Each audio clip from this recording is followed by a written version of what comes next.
What help is available for domestic violence victims?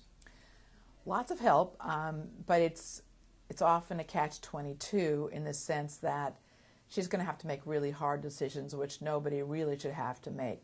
Why should I have to go to court and talk about what happens in my home in front of the public, for instance? So there are legal matters. You know, when we now have in Florida a preferred arrest law. So that means when a police officer goes out to a home and he sees bruises on her, the house is turned upside down, then he's going to make and after interviewing her, after interviewing him, the police officer determines that he's the person that put the bruises on her. He can make an arrest even though he didn't witness the violence. Sometimes older children can give testimony to the violence. Sometimes neighbors can say they heard the violence. So the legal system is one way to help victims.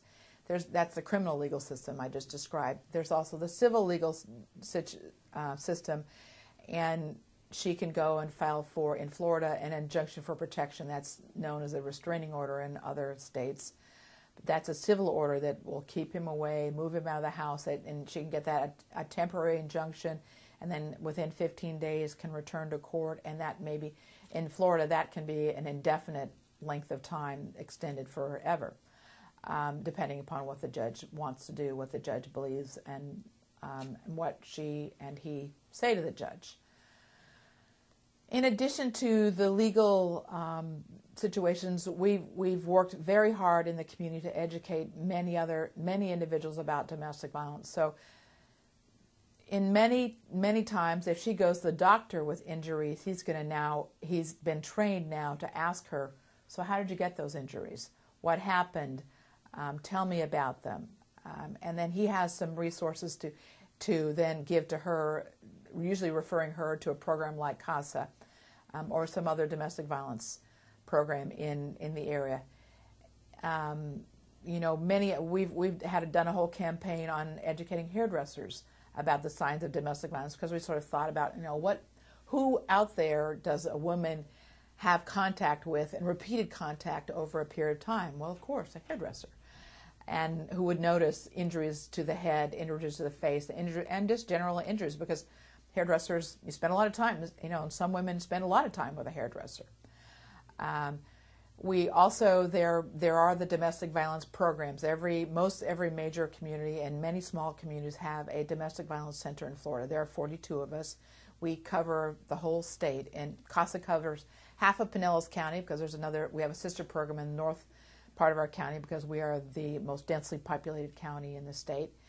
And at our domestic violence center, you know, the most well-known service is our shelter. And you get to that shelter by calling a 24-hour crisis line number. We have an 800 number that will call in to, if you live over in Tampa, it'll ring in at the Domestic Violence Center over there. If you live in St. Petersburg, it'll ring in at CASA. And so it'll ring in wherever you are, it'll ring into the closest domestic violence center to you.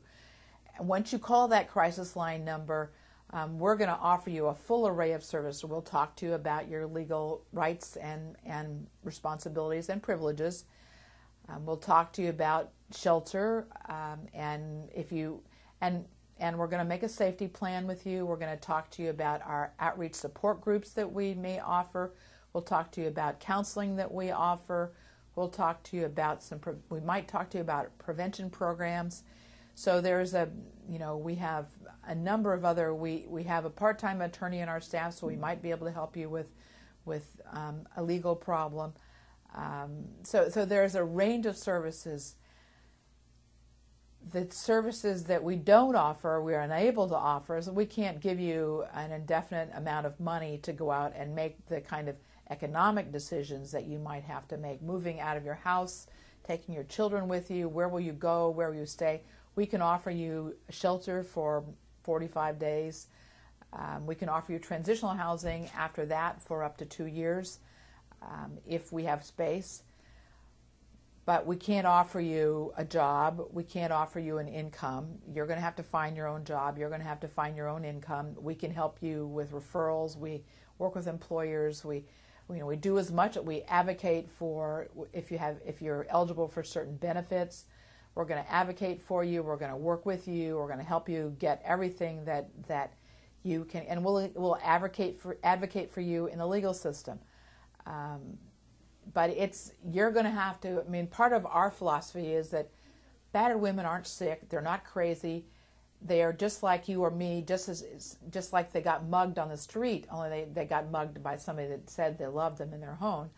We then provide the resources to help them heal from that, to help them make decisions.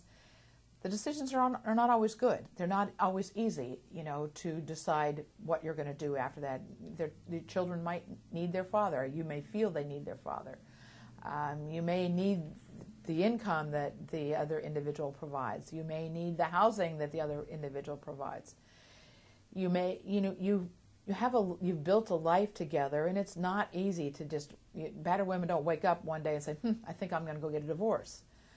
It's a process of thinking through and praying about it and meditating about it and talking to your friends, really, really thinking hard. Because I think the other thing that is not always understood is that domestic violence doesn't happen there's not violence all the time.